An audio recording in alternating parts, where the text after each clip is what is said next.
소금은 건강에 안 좋다. 짜게 먹으면 혈압이 오른다. 이런 말 누구나 한 번쯤은 들어보셨을 겁니다. 그래서인지 된장찌개를 끓일 때 물을 더 붓고 나물 무칠 때도 간을 최대한 줄이고 김치도 덜 짠 걸로 바꾸려는 분들이 많습니다. 몸에 좋으라고 소금을 줄인 거죠. 그런데 말입니다. 정말 소금을 줄이기만 하면 건강해질까요? 정말 소금이 혈압을 올리고 병을 만든다고 단정 지을 수 있을까요? 여러분, 우리가 알고 있던 상식이 틀렸을 수도 있습니다. 안녕하세요. 저는 한의사 김세환입니다. 25년 동안 만성피로, 순환장애, 탈수 증상으로 고생하시는 어르신들을 치료해 왔습니다. 병원에 오시는 분들 중 많은 분들이 이렇게 말씀하십니다. 선생님, 저는 진짜 싱겁게 먹어요. 그런데도 어지럽고 피곤해요. 물을 많이 마셔도 갈증이 가시질 않아요. 혈압은 오히려 너무 낮아졌어요. 이런 분들의 공통점은 소금이 부족하다는 겁니다. 그런데 본인은 오히려 소금을 줄인 덕분에 건강해졌다고 생각하고 계세요. 그래서 오늘은 그 오해를 하나하나 풀어보려 합니다. 사람들이 가장 많이 오해하는 것 중 하나가 소금을 많이 먹으면 혈압이 오른다는 말입니다. 그런데 이게 완전히 사실은 아닙니다. 오늘 영상에서는 먼저 소금과 혈압의 관계에 대한 잘못된 통념이 왜 생겼는지 알려드릴 겁니다. 그리고 두 번째로는 우리 몸이 소금을 적절히 섭취했을 때 어떤 변화가 생기는지 실제 환자들의 사례를 통해 말씀드리겠습니다. 마지막으로 하루에 어느 정도 소금을 어떤 방식으로 섭취해야 건강에 도움이 되는지도 함께 알려드릴 겁니다. 이 모든 내용은 그냥 제 개인적인 의견이 아닙니다. 대한영양학회, 식품의약품안전처, 그리고 국제학술지에 실린 연구 결과들을 토대로 정리한 검증된 자료입니다. 몸이 붓는다고 소금을 끊었더니 더 피곤해졌어요. 물을 아무리 마셔도 갈증이 안 가셔요. 이런 경험 있으신 분들, 오늘 영상이 여러분의 건강을 되살리는 첫걸음이 될 수 있습니다. 끝까지 들으시면 여러분도 아시게 될 거예요. 소금이 해로운 게 아니라 어떻게 먹느냐가 문제였다는 걸 말입니다. 자, 이 영상이 더 많은 분들께 도움이 될 수 있도록 구독과 좋아요 버튼 한번 눌러주세요. 여러분의 그 한 번의 클릭이 또 다른 누군가의 건강을 바꾸는 데 도움이 될 수 있습니다. 어느 날 병원으로 80살 어르신 한 분이 찾아오셨습니다. 허리는 굽으셨지만 목소리는 단단했어요. 선생님, 저는 평생 싱겁게 먹고 살아서 몸에 좋다고 생각했는데요. 요즘 따라 눈이 침침하고 입이 자꾸 말라요. 그분의 하루 식사를 들여다보니 국도 거의 간이 안 되어 있었고 김치도 물에 헹궈 드시더라고요. 그런데 혈압은 오히려 저혈압에 가까웠고 무기력감과 피로가 심했습니다. 많은 분들이 이렇게 생각하세요. 소금은 몸에 나쁘다. 고혈압 생긴다. 피해야 한다. 하지만 그건 절반의 진실일 뿐입니다. 여러분, 정말 소금이 그렇게 나쁘기만 할까요? 우리는 언제부턴가 소금을 독처럼 여겨왔습니다. 짠 음식은 무조건 건강의 적이라고 배웠죠? 하지만 대한영양학회와 식약처의 최근 자료에 따르면 문제는 소금 자체가 아니라 소금을 어떤 방식으로 얼마만큼 섭취하느냐에 달려 있다는 걸 알 수 있습니다. 소금을 전혀 먹지 않거나 지나치게 줄이면 오히려 생명이 위협받을 수 있다는 연구도 발표됐습니다. 한 논문에서는 14만 명의 한국 성인을 대상으로 소금 섭취와 심혈관계 사망률을 분석했는데 충분한 나트륨 섭취를 한 사람들이 오히려 사망률이 낮았다는 결과도 나왔습니다. 저는 이 자료들을 읽으면서 이런 생각이 들었어요. 우리가 소금을 두려워하다가 정작 건강을 잃고 있는 건 아닐까? 다시 병원 이야기로 돌아가 볼까요? 그 어르신께 이렇게 말씀드렸습니다. 할머님, 혹시 맹물 대신 소금물 한 잔씩 드셔보시겠어요? 물 350ml에 병뚜껑 가득한 소금 하나만 넣으세요. 너무 짜지 않게요? 그리고 일주일 뒤 다시 병원에 오셨습니다. 선생님, 이상하게 요즘 아침에 일어나기 훨씬 수월해졌어요. 머리가 덜 띵해요. 입술색도 달라졌고 손끝도 따뜻해지셨더라고요. 그 변화는 소금 하나에서 시작된 거였어요. 여러분, 우리 몸속 피에는 0.9%의 염도가 유지되어야 합니다. 이건 병원에서 수액 맞을 때 맞추는 농도와 같죠? 그래야 체내 수분이 안정적으로 유지되고 장기들이 제대로 기능합니다. 하지만 음식을 너무 싱겁게 먹고 물만 많이 마시게 되면 우리 몸속 나트륨은 점점 빠져나가고 혈액의 염도는 무너집니다. 그 결과 어지럼증, 피로감, 심한 경우엔 저혈압이나 탈수증까지 오게 됩니다. 또 다른 분도 기억납니다. 68살 아저씨였는데요. 물을 아무리 마셔도 입이 마르고 힘이 없어요. 소금은 줄여야 건강한 거라며 10년 넘게 저염식만 했습니다. 라고 하시더라고요. 그분에게도 같은 제안을 드렸습니다. 하루에 한 잔 0.9%짜리 소금물을 드셔보세요. 미지근한 물에요. 딱 하루에 한 번만. 3주 뒤 그분은 웃으며 이렇게 말씀하셨습니다. 몸이 가벼워졌습니다. 그리고 이상하게 요즘은 물맛도 더 시원하게 느껴져요. 노년기에는 신장 기능이 젊을 때만큼 활발하지 않습니다. 물이 몸에 잘 흡수되지 않고 그냥 빠져나가게 되죠. 이럴 때 소금은 수분을 잡아주는 역할을 합니다. 그래서 어르신들께는 그냥 맹물보다는 약간 간이 된 소금물이 훨씬 더 유익할 수 있습니다. 자, 그럼 여기서 질문 하나 드릴게요. 우리가 그렇게 두려워하는 고혈압은 정말 소금 때문일까요? 식품의약품안전처와 국제학술지에 실린 연구를 보면 소금 섭취와 심혈관 질환 사망률은 뚜렷한 연관성이 없다는 결과가 나왔습니다. 오히려 지나치게 소금을 줄이면 심장 기능을 조절하는 호르몬 시스템이 오작동을 일으키고 혈압이 더 불안정해질 수 있다는 사실도 확인됐습니다. 즉, 소금은 고혈압이라는 건 지나치게 단순화된 이야기일 뿐입니다.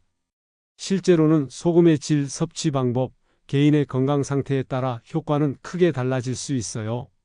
특히 정제염보다는 천일염이나 용융소금처럼 미네랄이 풍부한 소금을 적정 농도로 섭취하면 오히려 혈액을 맑게 하고 세포의 기능을 회복시키는 데 도움이 된다고 보고된 바도 있습니다. 한 가지 중요한 팁 드릴게요. 소금을 섭취하고 나서 내 몸에 맞는지를 확인하고 싶다면 하루 소변 염도를 측정해 보는 것도 좋습니다. 소변의 염도가 1.2%에서 1.3% 정도면 내 몸에 적절한 소금 섭취가 이루어지고 있다는 신호입니다. 그럼 소변 염도를 어떻게 재느냐고요? 정말 간단합니다. 인터넷에서 소변 염도 측정기 또는 염도계를 검색해서 구입하시면 돼요. 측정기 끝을 아침 첫 소변에 살짝 담갔다가 5초 정도 기다리면 숫자가 나와요. 숫자가 1.2에서 1.3% 정도면 아주 잘하고 계신 겁니다. 그보다 낮다면 소금이 부족하다는 뜻이고요. 반대로 1.5%를 훌쩍 넘는다면 일시적으로 줄이시는 것도 좋겠죠? 이렇게 내 몸이 지금 소금을 원하는지 넘치는지 눈으로 바로 확인할 수 있으니까 혼자서도 쉽게 조절할 수 있어요. 이건 어떤 이론이 아니라 실제로 수천 명의 환자 데이터를 통해 확인된 내용입니다. 여기서 다시 처음 이야기로 돌아가 봅니다. 우리가 알고 있던 소금은 독이라는 인식. 그 인식이 오히려 우리 몸의 자연 치유력을 억누르고 있었던 건 아닌가요? 적당한 소금, 올바른 방식으로 먹는 소금은 해독, 수분 조절, 심혈관 보호, 집중력 유지, 불면증 개선까지 다양한 영역에서 우리 몸을 도와주는 자연의 약이 될 수 있습니다. 지금부터는 소금물이 실제로 어떻게 천식, 불면증, 심혈관 건강까지 도와주는지 조금 더 구체적인 사례와 함께 알려드리겠습니다. 지금까지는 소금에 대한 오해와 진실, 그리고 기본적인 섭취 원리를 다뤘고요.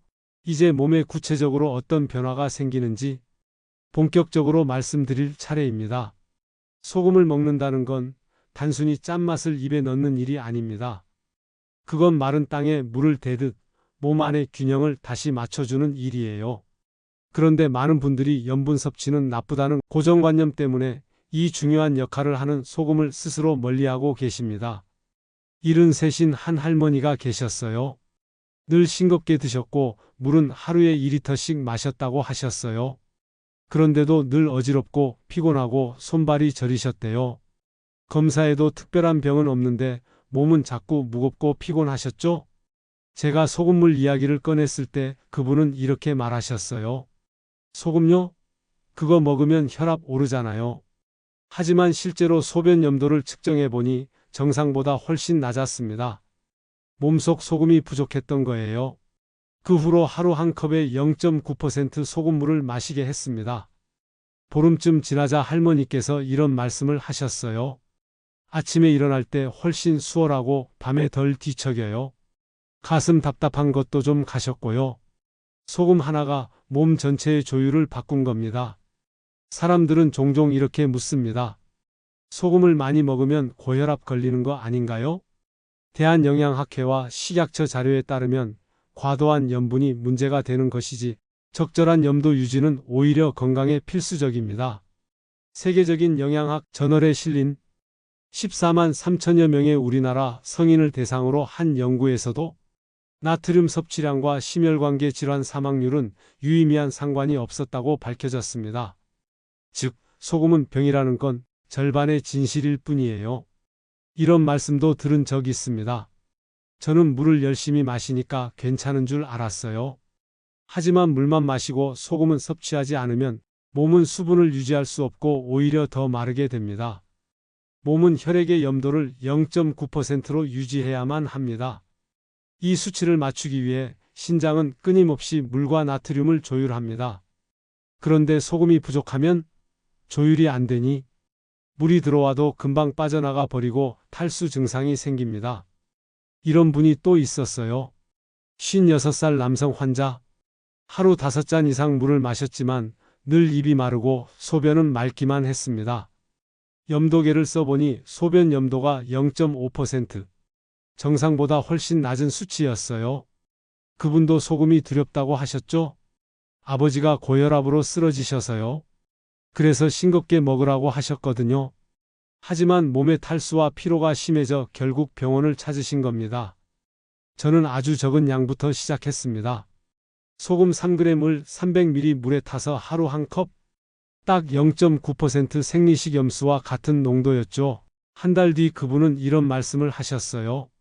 물맛이 이렇게 부드럽고 단 줄 몰랐어요. 요즘은 입이 마르지 않아서 신기해요. 이게 바로 몸이 원하던 균형이었던 겁니다. 소금이 몸에 해롭다. 그건 지나친 일반화입니다. 그보다 더 중요한 건 균형입니다. 비유를 하나 들어볼게요. 음식을 조리할 때도 소금이 전혀 없으면 재료의 맛이 살아나지 않죠. 몸도 마찬가지예요. 소금은 신경 전달, 근육 수축, 세포 내 수분 유지까지 수십 가지 생리작용을 위해 꼭 필요한 조미료 같은 존재예요. 없으면 생명이 유지되지 않습니다. 또 한 분 65살의 주부가 계셨어요. 밤마다 다리에 쥐가 나서 잠을 설쳐요. 병원에서는 근육 문제라고 했지만 명확한 이유는 찾지 못했죠. 소금 섭취가 부족하면 근육의 수축과 이완에 문제가 생깁니다. 결국 나트륨 부족이 원인이었고 소금물을 마신 뒤부터 요즘은 다리에 쥐가 안 나요. 밤에 푹 자니까 살 것 같아요. 라고 말씀하셨습니다. 여기까지 들으셨다면 이런 생각 드실 수 있어요. 그럼 얼마나 먹어야 하나요? 좋습니다. 0.9%의 염도를 기준으로 하루 300ml씩 시작하세요. 처음 4일은 한 잔만, 이상 없으면 4일 뒤 2잔, 다시 4잔, 4일 간격으로 천천히 늘리되 불편함이 생기면 그 전 단계로 유지하세요. 염도가 너무 높아도 문제지만 낮아도 위험합니다. 그래서 저는 항상 이렇게 말씀드립니다. 체감이 아닌 수치로 확인하라. 즉, 소변 염도를 통해 내 몸의 상태를 정확히 확인하라는 뜻입니다. 보통 건강한 사람은 소변 속에 있는 소금 농도가 1.2에서 1.3% 정도 나옵니다. 왜 그럴까요? 우리 몸 안의 혈액 속 소금 농도는 0.9%로 유지돼야 하거든요. 그런데 몸에서 소금이 빠져나갈 땐 그보다 조금 더 높은 농도로 나가야 합니다. 그래야 필요한 만큼은 몸 안에 남기고 나머지만 배출할 수 있는 거예요. 이 수치보다 낮다면 나는 지금 소금 부족 상태일 수 있습니다. 실제로 제가 만난 81살 어르신은 소금을 늘리라고 해서 하루에 한 컵씩 마시고 있어요. 라고 하셨지만 염도계로 측정해 보니 0.6%. 결국 3잔까지 늘리면서 서서히 정상 범위로 회복했습니다. 어느 날 83 할아버지가 오셨어요. 선생님, 요즘엔 아침에 손발이 덜 저려요. 소금물 덕분인가요? 그 순간 저는 느꼈어요. 아, 이분 몸에 변화의 시동이 걸렸구나. 우리가 병원에서 맞는 링거 있죠? 그 안에도 0.9% 소금물이 들어 있어요. 왜일까요? 몸 안의 혈액도 소금물 농도가 0.9%니까요. 그런데 평소엔 왜 소금을 줄이라고만 배웠을까요? 그건 정제 소금 때문이에요. 몸에 필요한 미네랄 소금이 아니라 가공된 미네랄이 없는 소금을 많이 먹었기 때문이죠. 요즘은 대한영양학회 식약처에서도 말해요. 적정량의 소금 섭취는 오히려 건강에 이롭다고요. 하버드대 연구에서도 나왔어요. 너무 적게 먹으면 오히려 뇌졸중 위험이 올라간다고요. 여기서부터가 전환점이에요. 우리가 오해했던 소금 알고 보면 우리 몸에 꼭 필요한 친구라는 거죠. 64 아주머니가 계셨어요. 고혈압 때문에 평생 싱겁게만 드셨죠. 그런데 요즘 자꾸 어지럽고 가슴이 메스카대요. 소금을 너무 안 드셔서 몸의 균형이 깨진 거였어요. 그분께 0.9% 소금물을 하루 한 잔 권해드렸습니다. 며칠 뒤 아침에 숨쉬기 편해요. 3주 뒤엔 두통도 덜하고요. 한 달 뒤엔 의사와 상의해서 고혈압 약도 줄였어요. 놀랍지 않나요? 소금은 몸속에서 연결과 균형을 담당해요. 뇌에서는 신호를 전달하고 신장에서는 물과 노폐물을 걸러내죠. 조율자 같은 역할이에요. 그럼 궁금하시죠? 그래서 얼마나 먹어야 하는데요? 처음엔 하루 한 컵, 200ml 물에 병뚜껑 하나 분량 약 3g의 소금, 딱 그 정도예요. 그리고 몸을 잘 살펴보세요. 좋아지면 유지, 어지럽거나 붓는다면 줄이시면 돼요. 꼭 몇 g보다는 몸의 반응을 기준으로 삼는 게 더 중요합니다. 나는 소금을 꽤 먹는다는 분도 실제 염도를 재보면 부족한 경우가 많아요. 건강한 소변의 염도는 1.2에서 1.3%예요. 너무 낮으면 소금이 모자란 거고 너무 높으면 몸이 배출을 못하고 있는 거예요. 이런 식으로 내 몸의 신호에 귀 기울이는 것, 그게 진짜 건강관리의 시작입니다. 마지막으로 한 분만 더 소개할게요. 80살 아주머니였는데 물을 하루 2리터나 드시는데도 자꾸 입이 마르신대요. 왜일까요?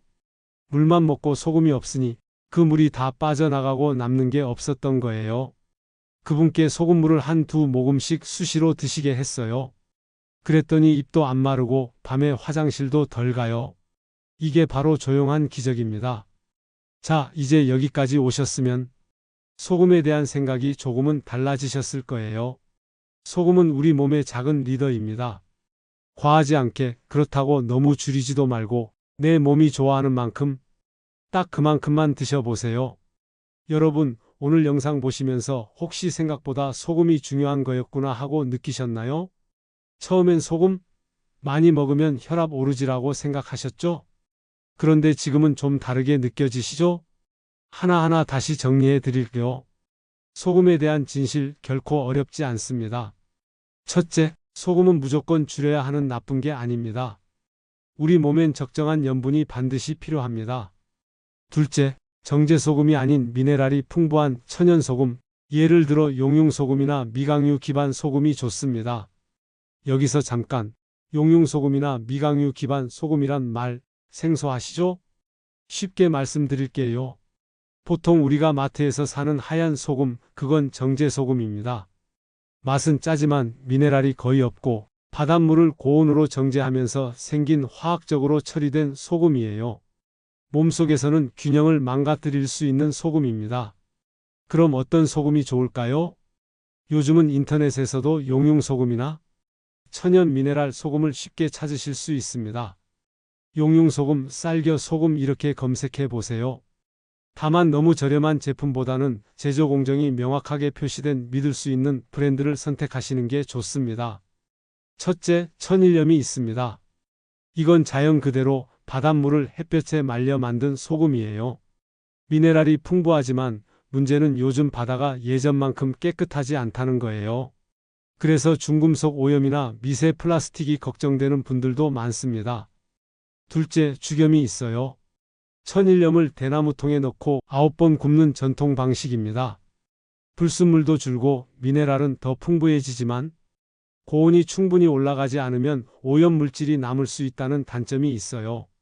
셋째가 바로 오늘 말씀드릴 용융소금입니다. 쉽게 말해 천일염을 1000도 이상의 초고온에서 녹였다가 다시 굳힌 소금이에요. 이 과정에서 소금 속에 들어있던 중금속, 미세 플라스틱, 유해 물질이 거의 다 날아갑니다. 그래서 미네랄이 다소 줄어드는 대신 훨씬 깨끗하고 안전한 소금이 되는 거죠. 특히 이런 소금은 신장 기능이 약하신 분, 고혈압이나 심혈관 질환 걱정되시는 분, 몸 안에 노폐물을 부담 없이 배출하고 싶은 분들에게 좋습니다. 그리고 또 하나, 미강유 기반 소금이란 말도 생소하시죠? 이건 쌀겨에서 추출한 기름 성분이나 미네랄을 포함한 천연 소금을 말해요. 쌀겨에는 비타민 E와 항산화 성분이 풍부해서 소금 자체의 흡수력을 높이고 혈관 건강에 도움을 주는 특징이 있어요. 결론만 정리 드릴게요. 정제 소금은 피하셔야 합니다. 천일염은 미네랄은 풍부하지만 바다 오염이 변수입니다. 죽염은 좋지만 고열이 부족할 경우 불순물이 남을 수 있어요. 용융소금 가장 깨끗하게 정제된 소금, 불순물 제거에 가장 탁월합니다. 미강유 소금 자연 유래 미네랄이 추가된 소금, 혈관이나 항산화에 좋습니다. 소금도 고르기 나름입니다. 먹는 양도 중요하지만 그보다 더 중요한 건 어떤 소금을 먹느냐입니다. 다시 돌아와서 소금에 대한 진실 셋째, 소금은 몸의 밸런스를 조율하는 영양소입니다. 물을 잡아주고 뇌신호를 연결하고 신장을 도와줍니다. 넷째, 처음엔 하루 한 잔 0.9% 농도로 시작하세요. 200ml의 물에 소금 3g, 병뚜껑 하나 분량이죠. 다섯째, 몸이 알려줍니다. 어지럽던 게 나아지고 잠이 잘 오고 손발이 덜 저립니다. 그게 바로 소금이 부족했다는 증거일 수 있습니다. 혹시 걱정되신다면 소변의 색을 확인하거나 염도계를 써보셔도 좋습니다. 그리고 여러분, 가장 중요한 건 꾸준함입니다. 어떤 분은 이렇게 말씀하셨어요. 선생님, 나이 들어서 무슨 소용이에요? 이미 몸이 많이 상했는데. 하지만 저는 그럴수록 더 시작해야 한다고 생각합니다. 건강이란 돌이킬 수 없는 것이 아니라 조금씩 회복시켜 나가는 과정이기 때문입니다. 제가 만났던 80세 어르신도 소금물을 매일 드시고 나서 이제는 아침이 두렵지 않아요 라고 하셨습니다. 단 한 잔이 한 사람의 하루를 바꿉니다. 오늘 제가 드린 말씀 중 다 기억 못 하셔도 괜찮습니다. 단 한 가지만 기억하세요. 소금 무조건 피하지 마세요. 제대로 알고 제대로 드세요. 건강은 우리가 매일 하는 작은 선택들의 총합입니다. 그리고 그 시작이 오늘이길 바랍니다. 영상이 도움이 되셨다면 구독과 좋아요 한 번씩 부탁드릴게요. 그 작은 클릭 하나가 누군가의 건강을 지켜줄 수 있습니다. 혹시 주변에 어지럼증이나 탈수로 고생하시는 분이 있다면 이 영상을 꼭 나눠주세요. 다음 시간엔 소금물과 함께 챙기면 좋은 탈수 예방 음식과 몸을 덮이는 습관에 대해 알려드릴게요. 여러분의 몸과 마음이 늘 조화롭고 건강하시길 바랍니다. 지혜 한첩 채널은 노년을 더 건강하고 따뜻하게 살아갈 수 있도록 실용적인 건강 정보를 전해드리고 있습니다. 오늘도 지혜 한첩이 전하는 건강하고 지혜로운 처방, 누군가의 몸과 마음에 따뜻하게 스며들기를 바라며 귀한 당신께 한 첩 드리고 갑니다. 좋아요와 구독은 저에게 큰 힘이 되고 앞으로 더 좋은 정보로 보답해 드릴 수 있게 해줍니다. 시청해 주셔서 고맙습니다.